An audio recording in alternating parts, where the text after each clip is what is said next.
Kasey Kahne will make his return to NASCAR and run in the Xfinity Series race at Rockingham for Richard Childress Racing, and Hendrick Motorsports will return to the NASCAR Xfinity Series in 2025. What's going on, guys? It's Daniel, and welcome back to our video.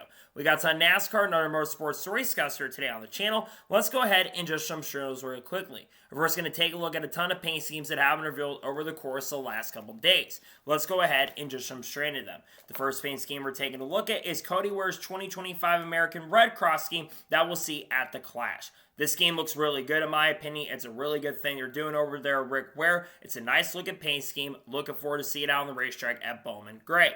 The next paint scheme we're taking a look at is Garrett Smithley's 2025 Veterans Capital scheme that we'll see at Bowman Gray. Very solid scheme for MBM and Garage 66. Usually the team does have some really good paint schemes. This one does look really good in my opinion. The next paint scheme we're taking a look at is Todd Gilliland's 2025 Rubush and Generator schemes that we'll see in 2025. There's really not much change to the schemes in 2024 except the fact it's just a different number, because remember Todd Gilliland drove the 38 last year and now he's behind the wheel of the number 34. I think Front Row did a solid job, all things considered. The next paint scheme we're taking a look at is Ty Dillon's 2025 Grizzly Nicotine Pouches scheme that we'll see in the Daytona 500 and around 10 other races in 2025. The scheme really does look good in my opinion. This is the first official scheme for Ty Dillon this season. I think that Call did a pretty good job. Looking forward to seeing on the racetrack this year. The next paint scheme we're taking a look at is Tyler Reddick's 2025 Unbannable Jordan scheme that we'll see at the Clash. They originally had the scheme up, I believe, on Thursday, but actually had to delete it. I'm not sure if NASCAR came to them to delete that or not. We're not quite sure. But I think that 2311 did a solid job on the scheme. It's probably the best one to reveal so far outside of the Riley Hertz Monster Energy car. This does look pretty good in my opinion, and it's interesting that it got unbanned. The next paint scheme we're taking a look at is Christopher Bell's 2025 Riser scheme that we will see in a lot of races in 2025. This is for me the best racer scheme that we have seen from Joe Gibbs Racing probably since like the late 2010s. It looks really good. I think JGR knocked this one out of the park. It looks really solid and looks great in my opinion. The next paint scheme we're taking a look at is Brendan Poole's 2025 Members First FCU scheme that I believe we're going to see around Daytona International Speedway or Pocono. I think that Alpha Prime did a really good job on the scheme. The colors look really, really good. They look very much matched up, and I think it's a really awesome paint scheme to look at. The next paint scheme we're taking a look at is Parker Retzlaff's 2025 Visual Pack scheme that we'll see in a couple races in 2025. Very interesting looking paint scheme. Never really seen those colors before on a NASCAR Xfinity Series car, but I do think that Alpha Prime Racing did a pretty good job on this scheme. And the final paint scheme we're taking a look at is Tyler Reddick's 2025 Beast Unleashed scheme that we'll see in quite a few races in 2025 season. This is definitely a downgrade from 2024. There's not as much going on with the scheme. I do like simplistic schemes, don't get me wrong, but I wish there was a little bit more going on with this car. Outside of that, it's good to see that this company will be back with Tyler Reddick in 2025, and I do think there's some good things about it. I just wish there was a little more going on with this car, to be honest with you. And now we're going ahead to jump on to the next story of today's episode as we're talking about Bass Pro Shops. As it was officially confirmed on Friday afternoon that Bass Pro Shops will sponsor Chase Briscoe for every single race in 2025. Normally when it comes to sponsorship deals, when we hear that, we usually don't see full season spots anymore. Back in like the 2000s and the early 2010s, you would have full season spots like Home Depot sponsoring Tony Stewart, Bass Pro Shops sponsoring Mark Truex Jr. for many races, especially in the NASCAR Xfinity Series, Jeff Gordon with DuPont, Jimmy Johnson with Lowe's, among other things. It is really cool to see that Bass Pro Shops is going to be working with Joe Gibbs Racing once again, and it's pretty cool to see that they're going to be sponsoring Chase Briscoe for every single race, including this year's Daytona 500. And I got to see they knocked this one out of the park. It looks really, really good. Love the colors of it overall, and pretty excited to see that Bass Pro Shops will work with Chase Briscoe for every single race in the 2025 NASCAR Cup Series season. And now we're going ahead to jump on to the next story of today's episode as we're talking about IndyCar. During the NFL Championship game that went on earlier today on Fox, Jay showed the second trailer that IndyCar will be having as they promote their new season for 2025. This one was around Alex Palou, the 2024 IndyCar Series champion, who's looking to go for his fourth championship in third in a row. This trailer, not as strong as the Joseph Newgarden one, but I absolutely love the promotion that IndyCar is doing and Fox is doing. They're opening up a lot of things and they're opening up a lot of opportunities among other things, and I think it's going to create that promotion promotion. I think like 35 or 40 million people tune into the championship game, the NFC championship game, and that's going to draw some eyes in. I wish NASCAR got this same promotion, but IndyCar is getting, but I think it's really good promotion nonetheless. And I got to say, the commercial, though, really, really good. And glad to see that Alex Palou is getting the recognition he deserves, because he does definitely deserve some recognition, in my honest opinion. And now we're going to head on to the next story of today's episode, as we're talking about BRK Racing. As it was announced on Friday afternoon, the BRK Racing has formed a strategic partnership with SS Greenlight Racing, and they'll sponsor Garrett Smithley for quite a few races in the NASCAR Xfinity Series in 2025. From what I saw in the reports, BRK Racing is going to have an open house later today, if I'm not mistaken, and also, if I'm not mistaken, they have had worked with Garrett Smithley for quite a few years, going back to the days when Garrett was on his way up in NASCAR Xfinity and Cup Series competition. I think they're kind of associated with the Trophy Tractor brand as well. I think it's really cool that you've got a new company coming in and a new group of people coming in to work at SS Greenlight Racing. There's going to be new cash brought into the team, which I think SS Greenlight Racing is a team that over time has kind of struggled for cash over the years. So it's really awesome to see that BRK Racing will get to work with SS Greenlight Racing in a technical partnership in 2025. And now we're going to head on to the next story of today's episode, as we're talking about Joshua Graham.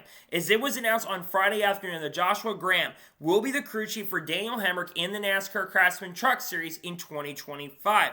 If I'm not mistaken, Josh Graham was the crew chief for Anthony Alfredo in the NASCAR Xfinity Series in 2024 at Rmer Motorsports. So this is a really interesting crew chief thing. Now remember Charles Deneke, who was the crew chief for the number 19 truck in the Craftsman Truck Series last year. He'll work with Bubba Wallace in the Cup Series in 2025. Josh does have some experience of being a crew chief, I think, in Truck Series competition in the past, but I don't think he's ever been at a top-level team. So this is going to be a very interesting year of pressure. Daniel Hemrick's going to have pressure to really perform. He struggled, of course, at the ARCA West race this weekend, and I think that Josh Graham is going to have a lot of pressure going into this year to perform very, very well and give Daniel Hemrick an opportunity and chance to win a championship. I'm just not sure, though, if that is fully going to happen. I hope he can prove me wrong and do a really good job with Daniel Hemrick, because I think Hemrick is a talented driver, and I think this could be the first year we truly see Daniel Hemrick become a really solid driver in NASCAR competition as he looks to win his first truck title in the 2025 NASCAR Craftsman Truck Series season. And now we're going to head on to the next story of today's episode, as we're talking about the 2025 Corvette ZR1. As it was reported by Breakard on Twitter during the Barrett-Jackson auction going on over the weekend that Rick Hendrick had bought the first production model for the 2025 Corvette ZR1 for $3.7 million. On Saturday and Sunday this weekend, there was a lot of really big name cars out there. Of course, people like Mike Joy are associated and Rick DeBrule are associated with that group over there at the Barrett-Jackson.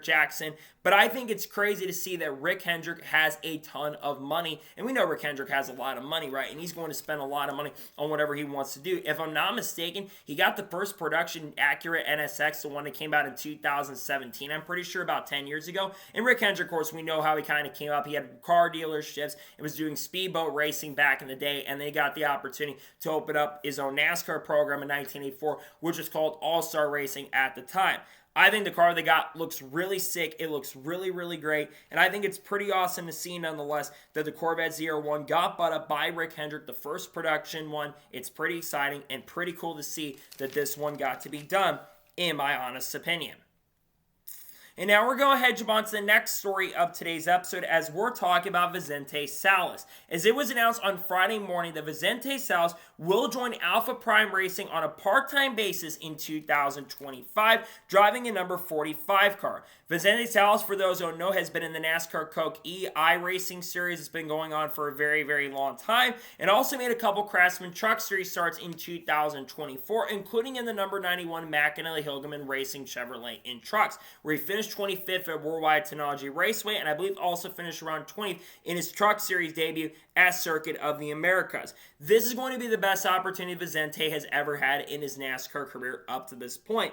Alpha Prime Racing is looking to get a lot better in the 2025 year, and they're looking to really improve their program and uptake their performance going into this season. And I think that if anyone could perform, it is Vente. And I think especially since he'll probably run some of the road course races this year, I think he could be very, very competitive. He's shown his stuff in the lower series. He did okay in his truck series run at Gateway. He kind of got trapped a lap down in the number 91 truck, but he got a really good opportunity, and I think he definitely made the most out of it for sure. So the goal for him in the select races, just get experience out there. Some drivers have been able to start their careers and build their careers at Alpha Prime Racing, so I really hope he can do a really good job, but trust me, I'm not too worried about him. I'm confident he's going to do a pretty good job, and I'm excited nonetheless to see what he can do with the Alpha Prime Racing organization. He'll be working with Parker Retzlaff and Brendan Poole this year, which that's going to be really exciting to watch. I cannot wait to see what Vente can do with this team in the 2025 NASCAR Xfinity Series season with the Alpha Prime Racing organization. And now we're going to jump on to the next story of today's episode as we're talking about Taylor Rmer. As it was announced on Friday early morning that Taylor Rmer will be driving for Vente Motorsports and ARCA in 2025 on a part-time basis in 5 races this year. I don't believe her number was officially announced or confirmed or what races she's going to run. I would expect the Illinois State Fairgrounds to be one of the races that she is going to end up driving. Now, last year she made, I believe, only 1 start or 2 starts in ARCA. She actually had a really solid year in the couple of races that she's ran. She's ran 3 ARCA races overall, and she's had 3 top 10 finishes in 1 top 5 finish, that being a 3rd at the Illinois State Fairgrounds. I could see her being a major threat to win the Illinois State Fairgrounds race, even though Isabel Robusto, she is going to be a big threat to win that race. And other dirt guys like Brent Cruz, I believe, are going to be driving for Joe Gibbs Racing that weekend. So I expect that Brent Cruz is going to be a massive threat because Brent Cruz is a really good dirt racer along with other type of racing that he competes in. But this is an amazing opportunity for Taylor. I really think she's going to do good with this team once again. I would not be surprised long term if she gets the opportunity to go full time with this team maybe in 2026. She will be 27 years old in the 2027-26 year. But I think that Taylor, she has a lot of potential. She's a really good dirt racer. She's won a lot of USAC races across the country over the last couple years, and I'm glad to see that she'll get the chance and opportunity to work with Vente Motorsports in ARCA once again in 2025. And now we're going to jump on to the next story of today's episode as we're talking about Frankie Munoz. Now, NASCAR Production Days has been going on over the course of the last couple of days, which just concluded a few days ago, right before the Rolex 24 took place. And there's going to be a lot of comments coming out from that, but one person that talked about pockets was Frankie Munoz. He has basically talked a little bit about what he is planning for 2025, but also talk about the fact about the Malcolm in the Middle reunion that is going to be taking place in 2025. If I'm not mistaken, they're working on a reunion show for the 2025 year. They haven't said exactly what date it is going to be coming out. We all know Frankie Munoz is from Malcolm in the Middle, right? So he's going to be focused on that along with trying to win, and not win, but run really well in the Craftsman Truck Series. We do have to remember the team he's driving for, the Ram Brothers Racing organization. They're not one of these top level and top quality teams. They're a team that's going to run in the middle to back of the pack. Now, I do expect that Ford is going to help this team try to get a lot better and get their program up to snuff. Lois Allen did have some decent runs with this team in 2024, but really just generally didn't have the pace and speed, and that's why he's going back down to ARCA full time, and though we'll get some truck starts with the Tricon Garage team this year in the number 1 truck.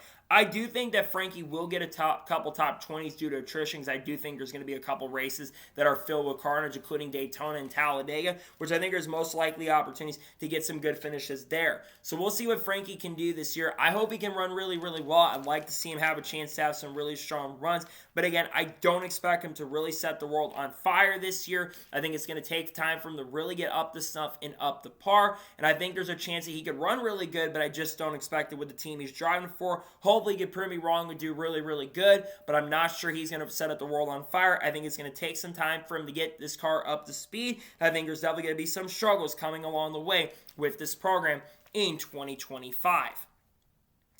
And now we're going ahead and jump on to the next story of today's episode as we're talking about the Rolex 24. Now, I did a couple of videos today dedicated around the Rolex 24. One talk about the actual race itself and one around the Trackout Racing organization. But if you're able to catch the Rolex 24 earlier today, let me get you caught up a little bit. So Team Penske completely dominated the second half of this race, and they went on to go back-to-back and get Porsche's second straight victory in the Rolex 24. Team Penske dominated, like I said, the second half. The event, some of the stronger cars in the field, the 40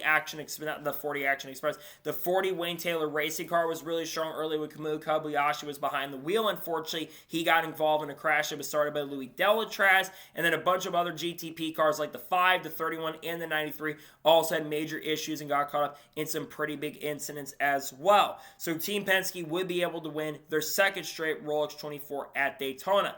As for Trackhouse Racing, they struggled a little bit, unfortunately. They got beat by Austin Hendrick in the 64 Multimatic machine. They just never really had the pace speed to contend, and unfortunately in the last hour or so when Conor was in position to go out there and have a chance to win, Conor made a mistake and spun out in the bus stop, and then he got basically down on the grass and came up on the track, and I think there was a avoidable contact penalty came the way of that team, and they crossed the line in 25th position.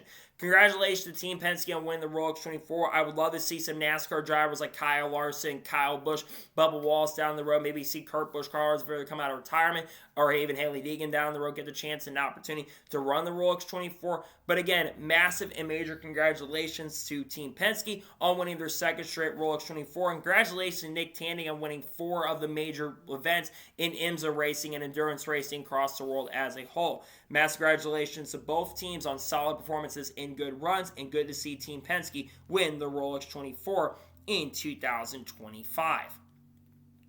And now we're going ahead and jump on to the next story of today's episode as we're talking about Trackhouse Racing versus 2311 Racing. Now, a couple days ago, Daniel Cespedes, who does a lot of stats on Twitter, he put up a very interesting diagram that's been getting a lot of talking from a lot of people in the industry. And it's a comparison between Trackhouse Racing and 2311 Racing, their stats through the first 4 years of their organizations. When you take a look at the stats of 2311 and Trackhouse Racing, their stats are almost identical. Trackhouse Racing, I think I saw, had 8 wins in the NASCAR Cup Series, and they've also won some pretty big events as well. Meanwhile, same thing goes for 2311. 2311 Racing also has 8 wins. Trackhouse has led around 2,100 laps in the last 4 years combined. While I believe I did see that 2311 did have a little bit of advantage, they're very similar in top 5s and top 10s.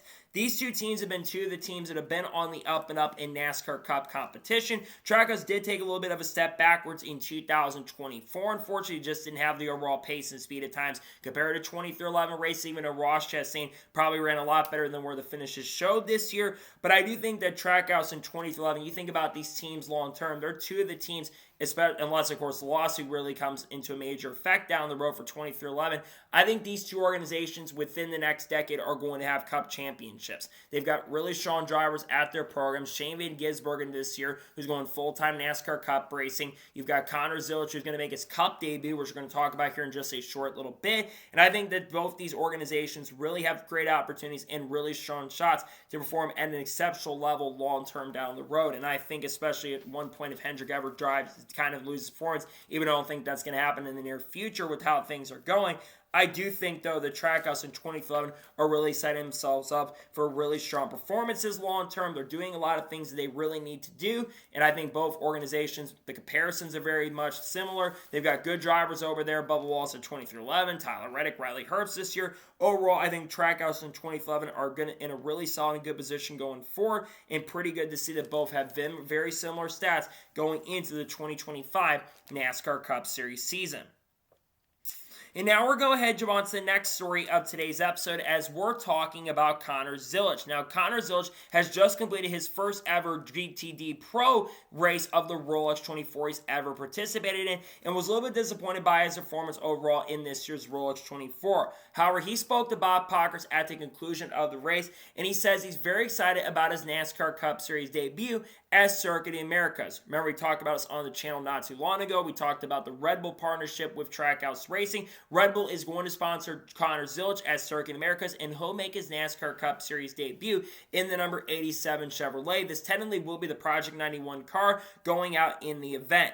Conor Zillich is having a really big fast track and is on his way up to the Cup Series very, very quickly. And I think Conor is going to be a massive threat and a major contender. Maybe not to win the race, but I think a top 10 is certainly possible. I think the raw speed that Conor Zillich has is actually quite impressive. He had the most speed of all four of the drivers from Trackout Racing in the car in the Rolex 24. He's, of course, won the Rolex 24 last year in the LMP2 class. Same with the Sebring 12 Hours in LMP2. There's just so much raw speed and so much potential with Conor Zillich over there that I think that there's a really good chance and possibility within the next year or so that he's going to end up replacing Daniel Suarez. If I'm not mistaken, Daniel Suarez is in a contract year with Trackhouse Racing in 2025, and there's a very likely chance that he's not going to re-sign with the team. And the fact that Suarez was not added to the Xfinity Series car, the Junior Motorsports is going to run the number 9, that Roche and Shane are going to run for 9 races combined this year, that tells you that if you are a Daniel Suarez fan, you do have to worry a little bit. I get he does have sponsorship and funding that might want to keep him behind the wheel of the car, but at some point, if you've got the opportunity to put a guy like Conor Zillich, who's got Red Bull sponsorship and other brands like WeatherTech working with him very closely, I just don't know how you keep him in that car long term, especially with the talent level that's out there currently at the moment, because you look how good he is. Conor Zillich is really talented. There's so much potential with this young driver that I really think he's someone to watch out for as we progress, as time goes on. I really do think that he's going to be someone to watch for the foreseeable future, and he wants to be the youngest NASCAR Cup Series champion ever, which I think Jeff Gordon holds that record at 23 or 24 years of age. 24, excuse me. I think he's definitely got a chance to do that going forward. And now we're going to head on to the next story of today's episode as we're talking about Lane Riggs and Chandler Smith. Now, this is reported by the NASCAR Rmer Nostalgia account a couple days ago, but according to them, it sounds like there might be a driver swap coming with both of the drivers in the Craftsman Truck Series headed into 2025. So it looks like Chandler Smith, who I had heard was going to be driving the number 34 truck for Front Row a couple weeks ago, he will likely be moving over to the flagship number 38 machine in 2025. While Lane Riggs, who was in the 38 truck in 2024, will likely move to the number 34 truck in 2025. This is certainly interesting. Chandler Smith, of course, will join the team on a full-time basis in 2025 while also attempting to qualify for the 2025 Daytona 500, which he has a really great chance and a really strong opportunity to do that this year because MDM is going to get a lot of support from Ford, and I believe Front Row is going to be helping on that car as well, which I think will give him a chance and opportunity to be really, really competitive. I look at both these guys going into this year, Lane Riggs and Chandler Smith, two very young and hungry, talented drivers. Lane Riggs had an impressive season in 2024 in the second half of the year, and he just showed a lot of raw speed and a lot of potential as we got closer to the end of the 2024 year. I look for Lane to be a championship contender, and I look at the same thing for Chandler. I think Chandler Smith is going to be a championship contender in 2025, and I look for this team to really step up their game, perform at a pretty good level nonetheless, and I think that this is going to be a very good season for Chandler Smith and Lane Riggs in 2025. We're only about 3 weeks away from the start of the year. I do expect this to be officially announced and confirmed as we get close to the start of the year. Pretty good to see that both of them will be switching up numbers. I know some people get questioned why some of the moves they make at some of these teams, but I do think switching numbers over for both these guys does make some sense, and I think it's a good decision to move the numbers around for the drivers, in my honest opinion. And now we're going to head on to the next story of today's episode as we're talking about Legacy Motor Club. As it was reported during the Rolex 24 at Daytona when Jimmy Johnson was on the Peacock pit box during the first couple hours of the Rolex 24, Jimmy Johnson was speaking about the future of Legacy Motor Club. And Justin Schuler, who does some stuff in the industry, he kind of put it out there as well. But it looks like Legacy Motor Club is looking to expand the IMSA and other forms of racing in the future. Now, Legacy Motor Club will be entering their third year with Jimmy Johnson in the ownership group, and the last couple years for Legacy Motor Club have not gone very, very well, and there were definitely some people on social media that were questioning why Legacy Motor Club and Jimmy Johnson would like to expand to different forms of racing like IndyCar or going GT racing among other things when they're struggling currently at the moment in NASCAR. And I think that's definitely a very, very good point, right? Legacy Motor Club in 2024 was one of the most disappointing teams. We all thought when they switched over to Toyota that they were going to be a lot better by the end of the year. We expected some growing pains at the start of the year with them switching to a manufacturer, but they never teamed up with Joe Gibbs Racing, and that just never led to them having the opportunity to be very, very successful. So I think that them switching over and doing some IMSA racing down the road, I think that's something that they definitely are going to do. I don't think there's any question on that. I think in the next couple years you will see them go to IMSA. We've seen Trackout Racing do it. They did do some Extreme E competition last year, but I think they sold the team off to Chip Ganassi Racing, I'm pretty sure, so they're not in Extreme E competition anymore, unfortunately. But I do think that Legacy Motor Club, if they go to IMSA, they better have a group of people or go to different manufacturers at this point, because I don't think Toyota does have one there. They have a program in the World Endurance Championship, but they don't have a program currently in IMSA at the moment of Toyota. They just haven't had one in a couple years. So I think that that is something that will kind of affect it going down the road. But I think it's cool that Legacy wants to expand and do different things. There's nothing really wrong with that. I just do worry a little bit about the fact that they're trying to do some expansion in another form of racing while they're struggling in the main series that they're competing in. That's a big concern to me, and I hope that doesn't continue going into the next couple years. But I do, like I said, worry a little bit about them trying to expand to a different form of racing and struggling in their program in NASCAR, but they probably would have the right people to manage it, and they probably get the right drivers to get behind the wheel, which I think is the most important thing for a team like that, like Trackhouse Racing, in my honest opinion. And now we're going to jump on to the next story of today's episode as we're talking about the EV car. As there was a report by Adam Stern over the weekend on Friday, the NASCAR wants to try to break some speed records with its EV prototype throughout 2025 at many different tracks, and they plan to do a ton of demonstrations of the EV car throughout the 2025 NASCAR year. Last year, I think the EV car was tested, and actually there was a demonstration, I think, that happened at Los Angeles Coliseum, if I'm not mistaken. And I think there's also was a demonstration that took place last year at the Chicago Street Course before the NASCAR Cup cars got on the track throughout the weekend. And they announced a pretty big partnership with ABB last year as well, which is one of the big electronic companies that is out there at this moment. NASCAR is looking to do this, and while I do respect NASCAR's tendency to try to go ahead and improve on the EV car, personally, instead of trying to get speed records on the electronic car, they probably should put a lot more focus on trying to make their program and make their cars a lot better and give them more horsepower. The manufacturers are wanting increases in the horsepower of the next-gen car.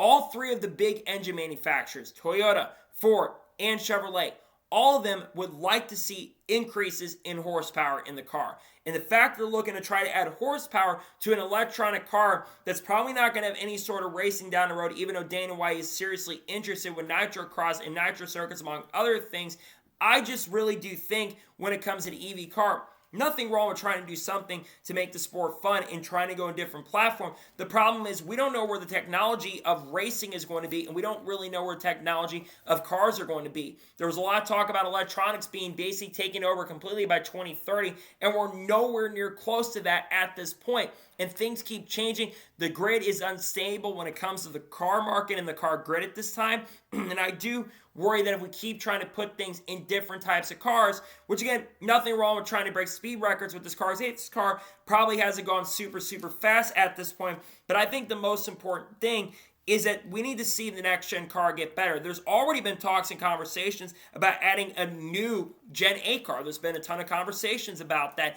in the industry. We talked about it at the end of last year. And I think that if we keep trying to do things that don't work long-term, it will be very, very concerning. And we're going to get to manufacturer stuff here in just a short little bit with the Adam Stern report from over the weekend too. But I don't want to see them try to do something on a car that's not going to be used in any series down the road and just do testing on a car. Instead, just focus on trying to make the next-gen car a better race car. Drivers have complained about it. Kyle Busch has complained about the car needing horsepower. Chase Elliott's complained about it. Kyle Larson, Christopher Bell. You've had drivers come out and say you needed more horsepower, like 1,000 horsepower, like Tyler Reddick and Chase Briscoe have said the same thing. So we need to see the next-gen car worked on a lot more. I get trying to work on an EV car. I do understand it, and it does make some sense, definitely, for sure. But personally, I think we do need to focus quite a bit on trying to make the racing in the next-gen era better. So I think it's been definitely a little bit of a struggle when it comes to that overall, in my honest opinion.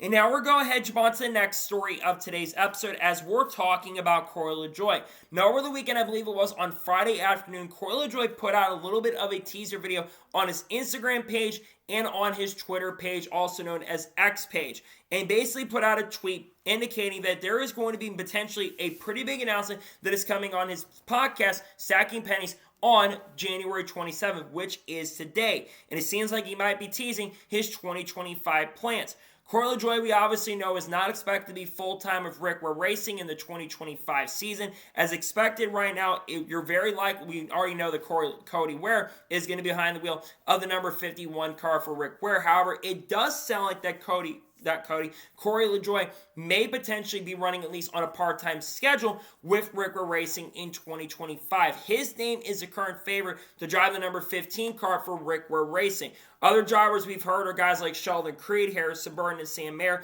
as also potential candidates that could get behind the wheel of the Rmer number 15 entry at this point. But it seems like right now that he is the favorite to drive the number 15. We've also heard that he may do some stuff with Amazon in the 2025 year, do some stuff with some TV networking, and continue doing his podcast as well, which will come back for the 2025 year. Makes a lot of sense with the season kicking off and a lot of people getting back in. You got a lot of those big podcasts on YouTube, on other things like the NASCAR Weekly podcast that are making their comeback right now. And I do think that it makes a lot of sense to get the podcast back up and running. I think the Stacking Pennies podcast can certainly be interesting. I love when they get drivers on there. That's one of my favorite parts about the Stacking Pennies podcast. But I do think you're going to see Corey LaJoie make some starts in the Cup Series of Rmer Racing this year. And I would not be surprised or shocked if he makes some starts in the lower series, like the Truck Series and the Xfinity Series, because not a really top-level ride is available. And with there only being about 3 weeks till the season technically starts, only 20 days till the Xfinity race, or at this point, like 19 days till the Xfinity Series race, and 18 days till the Truck Series kicks off, it doesn't seem like Corey LaJoie is going to have a full-time seat for 2025. While it definitely is a little bit of a shame for sure, there's no denying that, I think at least we know at this point that Corey will at least have a ride in somewhere point. Haley Eaton can't even say that for her because she's going to be running in the NXT this season. But again, like I said, it's a very interesting move to put him behind the wheel, looks like, with the Rmer Racing car for the 2025 year, at least on a part-time basis. He won't be full-time with the team this year, but at least looks like he'll be there at least for a part-time stint in the 2025 NASCAR season. We'll see what his official plans are when the Stacking Pennies podcast officially gets shown this year. And now we're going ahead and jump on to the next story of today's episode as we're talking about Larry McReynolds. As Larry McReynolds confirmed on Sirius and NASCAR Radio this past weekend, and was confirmed also by Alan Cavana, who works at Sirius XM, that Larry McReynolds will be back at the track as an analyst for Fox in the booth in 2025. Larry McReynolds, over the course of the last couple of years, has been kind of like the tech guy over there at Fox when it comes to the coverage. He does a lot of things like the cheese graters on the tires, but he's also done a few races inside of the broadcast booth as well, including the duels from a couple of years ago. But one thing that I have been absolutely saying is that we need to put Larry McReynolds in the Fox Sports booth. He has not been full-time in a booth since 2015. It has been a decade since the last time he was in there. And to me, ever since he left the booth, it just really has not felt the same.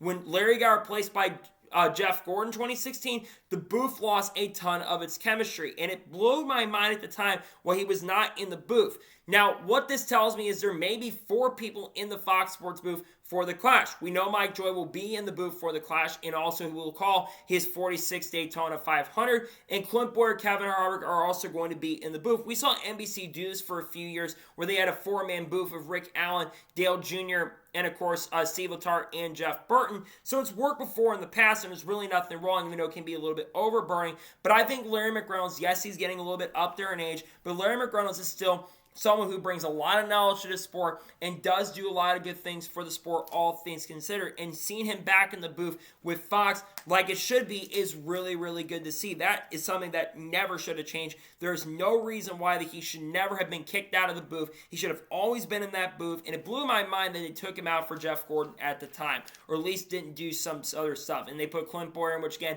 I personally, the booth that I'd like to see is Mike Joy, Larry McReynolds, and Kevin Harvick. That would be the 3 that would make the most sense. You have your lead commentator, you have your driver analyst, and you have your crew chief analyst. There always should be a crew chief analyst in the booth, and there always should be a driver in the booth. I know it's not always been like that, but that's how it should be. So seeing Larry McReynolds back in the Fox Sports booth the way he's going to be this year. This is the way it should be, and I'm really glad to see that this is going to be happening in 2025, where Larry will get the chance and opportunity to get back in the Fox booth in the 2025 year. Again, it's great to see that he's confirming it. It's going to be good to see him back in a booth. It's felt weird not seeing him in the Fox Sports booth for the last couple years in seasons, and I think it's the right call to finally get him back in that Fox Sports booth like he absolutely should be in 2025. Amazing news to see, and glad to see he'll be back in the Fox Sports booth in the 2025 NASCAR Cup Series year as a fourth analyst for the year and season.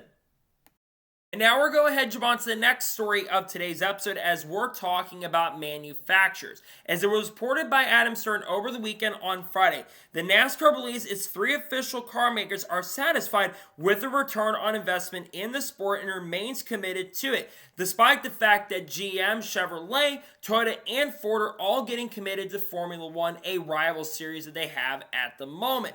This is a little bit of a follow-up to something we talked about on the channel about a week or so ago. Brad Keselowski was talking about the 2 things that NASCAR is mostly worried about. Is 1, the lawsuit with 2011 in Front Row against NASCAR. What could change for the business model is something that the lawsuit could end up having a big effect on.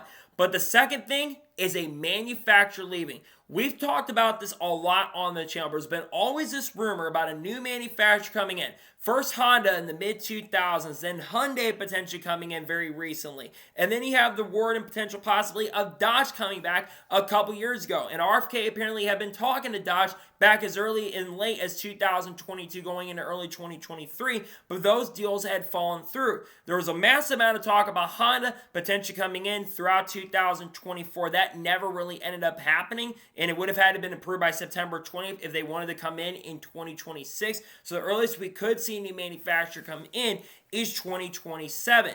Now, the manufacturer that I think we got to talk about are the 3 big manufacturers. We obviously know Toyota, Chevy, and Ford are the 3 big manufacturers that still remain in NASCAR. I don't see Toyota leaving anytime soon. They've invested more than any of the other manufacturers. They've got a pretty big development group over there. I don't see Toyota leaving anytime soon. They're kind of the most recent manufacturer to get in recent years, so I don't see Toyota leaving. Some are going to say Ford. It would make a lot of sense. They don't really have a really major development program, but I don't think that's as true as it used to be because while, yes, a couple years ago didn't really have a much in-depth under development program, your biggest names at the time were Haley Deegan and Frankie Munoz at that point. But now you've got big names like Chandler Smith, Lane Riggs, Sam Mayer, Sheldon Creed, Harrison Burton, and now Cole Custer going back up to the NASCAR Cup Series. You've got a solid Ford development lineup over there, and Ford is in a much better position. The manufacturer that I think could potentially leave NASCAR is Chevy. Chevy's been in the sport for a very, very long time. And I don't think it's got anything to do with the fact that Chevrolet doesn't want to be in the sport. I think it all comes down to the fact that Chevy doesn't really have a sedan-like car that is going to be needed to compete in the NASCAR Cup Series. So if Chevrolet was to leave the sport, I'm not saying that it's going to happen at this point, but if Chevrolet does in some way, shape, or form leave the sport, what happens? What happens with GM? Well, it's a no-brainer. Cadillac would just come in. Cadillac is expanding their portfolio in motorsports in a pretty massive and big way. They're very heavily invested in that new Formula One program that's coming in next year for 2026. We're still waiting on the driver lineup at this point for that.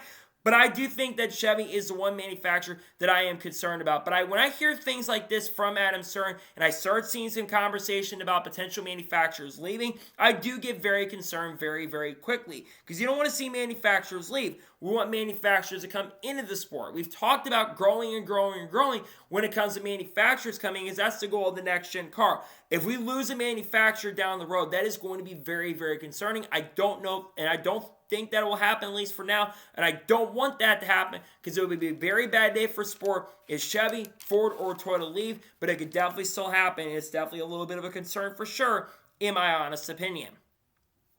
And now we're going ahead and jump on to the next story of today's episode as we're talking about potential teams that could have a fourth car in the NASCAR Cup Series in 2025. We talked about this on the channel last week, but we will be seeing a fourth Trackhouse Racing car in many races in the 2025 season. Trackhouse Racing will be filled in a Project 91 entry for Elio Castroneves at this year's Daytona 500, and Conor Zillich is going to drive the number 87 car for which Red Bull sponsorship, and Conor will make his NASCAR Cup Series debut as Circuit Americas. Well, according to the NASCAR Rmer Nostalgia account on Instagram, it sounds like there's a lot of teams that may be looking to field a fourth car that don't just include Trackhouse Racing. Among those teams are Front Row Motorsports, 2311, RFK, and Spire. All four of those teams seem to be interested and are looking to expand to run a fourth car in 2025, at least on a part-time basis. Let's start by talking about Spire Motorsports. This one is a no-brainer. We've been hearing the talk and conversation about Spire looking to run a fourth car for development. This could be a car that drivers in the lower series, in the Xfinity series, and even the truck series as well could get their hands upon in 2025. This car will not be in the Daytona 500 this year. This car probably won't run till probably in the second half of the year, but I would expect maybe guys like Raja Kruf to get behind the wheel. I would not be surprised if you see Corey Day crazily make his Cup debut, but I think this could be a ride reserve for Conor Zillich, as Conor would be looking to get prepared for 2026, as I don't think Daniel Suarez is going to be back with Trackhouse Racing in 2026 at this point. And I think this could down the road be a ride for Kyle Busch if Kyle Busch doesn't return to RCR in 2026 at this point, which there's a very likely possibility that that might not happen.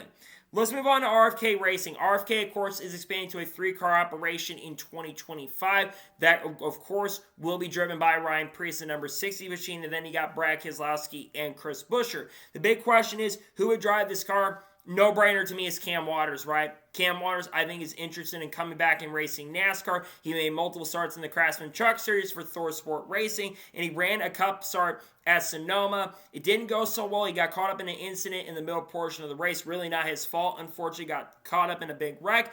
I think Cam coming back to sport would make a ton of sense for sure, and I'd love to see Cam Waters come back and make a few starts in the NASCAR Cup Series once again with RFK Racing. I think it's very likely that this will end up happening at some point, but it probably won't happen till the latter stages of the year. Let's move on to talk about 2311 Racing. They're going to be a three-car team at this point for 2025. Riley Herbst's taking over the 35 for the year. Bubba will also be in the 23 with the new crew chief, and Tyler Reddick behind the wheel of the number 45. This one we have heard is a massive, massive possibility. And a most likely driver get behind the wheel of this car on a part-time basis is none other than Corey Heim. Corey Heim is expected to make a few NASCAR Cup Series starts this year, and Corey did make a start or two with 2311 last year at Nashville, was very impressive, was contending for a top 10 spot. Unfortunately, got caught up in a wreck and an incident they really had no part of, sadly. But I think that you're going to see Corey Heim get an opportunity. And what about other drivers like an Eric Almirola? Maybe got a Carl Lawrence Kurt Busch, maybe. Maybe someone else like a Kamui Kobayashi. Kamui said over the weekend that he doesn't really have any NASCAR starts planned at this point, but why not give him another chance and opportunity? What about Juan Montoya? Montoya looked really, really good at Watkins Glen. The finish just didn't really show how well that car really performed over the weekend. So I think his 2011 racing car will be back in some sort of capacity. And finally, Front Row Motorsports is the last fourth car team mentioned. This would be a ride most likely reserved for Chandler Smith and Lane Riggs. Chandler Smith will be driving this, well, not this car, but he'll be driving a 66 car for NBM Motorsports or Garage 66 in this year's Daytona 500, attempting to qualify for the event. So I think that is very likely going to happen at some point, that he gets an opportunity to get behind the wheel of that car. And I also think Lane Riggs, who I think is an extremely talented young driver, it'd be really cool for him to get a chance and opportunity to get behind the wheel. So these are some of the names that I think about. Looking at other rides, RCR will have a third car. Well, I do think Austin Hill and Jesse Lowe will be the two main guys, but Will Brown will make a start or two in that car at some point later in the year, most likely on road courses. So it is certainly interesting that we're starting to have a lot more conversations about fourth cars and fifth cars and all that stuff. I think a lot of that is due in part to the next-gen car, and it now being year 4 of the next-gen car. I think you're going to start seeing a lot more teams show up with extra cars in the field. I think that's a really exciting part of the next-gen era. In my honest opinion, pretty cool to see. We're going to see likely a lot of 4-car teams, at least part-time, in 2025. And now we're going ahead and jump on to the first of two major stories in today's episode as we're talking about Hendrick Motorsports. Now, I kind of touched on this story over the past week or so, but Chad Knaus was most recently on Sirius XM NASCAR Radio, I believe on Thursday, if I'm not mistaken, and he basically confirmed that Hendrick Motorsports will be bringing back their NASCAR Xfinity Series program in 2025. The debut for the season is expected to be at Phoenix. They have not announced the driver lineup for the car for 2025, but the first start will be at Phoenix, meaning that Hendrick, for the fourth consecutive year, will be back in NASCAR Xfinity Series competition. For the first couple years in 2022 and 2023, the car was very competitive with all four drivers they had behind the wheel of Kyle Larson, Chase Elliott, William Byron, and Alex Bowman, but they never were able to have success enough to go to victory lane. But last year in 2024, they started finally winning races. First, Kyle Larson. Kyle Larson was up front all day at Circuit Americas. Got a lot of help from SVG and Austin Hill, basically taking each other out of contention, going for the win in that series. And Kyle Larson got the win while SVG still got one of the dumbest calls we have seen in a very, very long time. And then Chase Elliott went to victory lane in that car at Charlotte Motor Speedway, holding off drivers like Kyle Busch, and even other guys in a field like Brandon Jones, who showed some really good light near the end of the event, was going up against Noah Gragson in that same race as well. 2025, they, like I said, have not announced a driver lineup for this car, but I do believe at this point that you're going to see all four drivers currently Hendrick Motorsports in the Cup Series: Kyle Larson, William Byron, Alex Bowman, Chase Elliott. And I think all four of those guys will get behind the wheel. And to no one's shock and surprise, Corey Day is probably going to make quite a few starts in this number 17 car. They're planning to run this car a lot more than they have in prior years. I think this car is going to run at least half to probably almost 2/3 the schedule in 2025. Corey Day will probably get the most starts behind the wheel because they want to give him some Xfinity Series experience. And this could potentially down the road lead to them running a full-time car for Corey Day, because I think Corey Day is on the fast track to move up the Cup down the road, and I think him going full-time is not something that's out of the realm of possibility at this point. But continuing on, I do think that, like I said, all 400 drivers get behind the wheel. If I was to make a prediction, I think Kyle Larson, Chase Elliott will once again be the only two guys at Hendrick in the Cup Series full-time, would probably be the only guys that go to victory lane in that car. Chase and Larson just have figured out the Gen, because technically a Gen 6 car, right? They've been able to figure out this car really, really good. Now, what other drivers could get behind the wheel of this car at this point? Maybe see like an SVG Ross same partnership like they're doing with Junior Motorsports. That could certainly be a possibility. What about Dale Jr.? If Dale Jr. ever wanted to come back, maybe. I don't think that's going to happen, but you never know. Roger Krug, I would expect to be behind the wheel of this car if he doesn't go to the Junior Motorsports car. There were rumors a couple months ago about him driving a fifth Junior Motorsports car. I don't know if that's still happening at this point. And with them running the Hendrick Motorsports car in the NASCAR Xfinity Series, again, I would have to think Roger is very likely to get behind the wheel of this Hendrick car in 2025.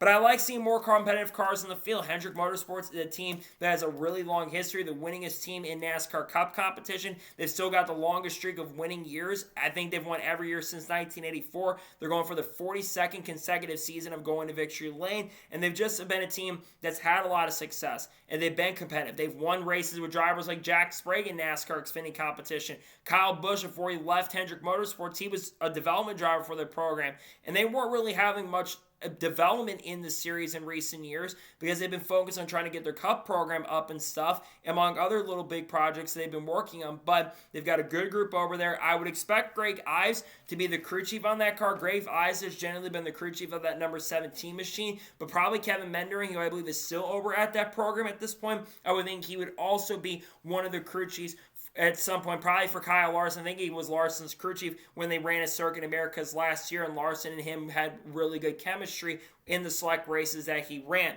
It's really good to see the Hendrick car will be back in 2025. I like seeing these teams show up. I'd love to see a team like RFK Racing perhaps down the road. Maybe Trackout Racing, if they wanted to, they could open up a full-time Xfinity Series team for development there. That would kind of be interesting on the silly season market, but I think it would be pretty fun to see that happen. Again, I expect the Hendrick car to be very, very strong and super, super competitive. I think it's really good to see that this car will be back on the racetrack in the 2025 season Xfinity competition. The more more competitive cars, the better. They're going to have to go up against guys like Conor Zillich, Carson Quaffle, Sammy Smith, Justin Allgaier, defending champion, Austin Hill, Jesse Love for wins, maybe Matt DiBenedetto with Viking Motorsports, Harrison Burton if they can find a pace and speed, the Joe Gibbs Racing drivers, William Swash, Taylor Gray, Brandon Jones, Christian Eckes, who's a rookie this year, Nick Sanchez, a rookie this year. You've got a really strong, very fast, and very, very competitive Xfinity Series field, and seeing the Hendrick Motorsports car come back to the field in 2025 is going to be really fun to watch. We'll see what the Hendrick Motorsports number 17 machine can do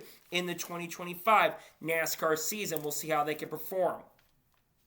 And now we're going to jump on to the final major story of today's episode as we're talking about Kasey Kahne. Now, I did a video covering this on the channel on Friday, but it was officially announced, shockingly, that Kasey Kahne is going to, out of nowhere, make a comeback to NASCAR and will return to NASCAR in 2025 on a part-time basis in the NASCAR Xfinity Series. He will drive the number 33 car for Richard Childress Racing at Rockingham Speedway.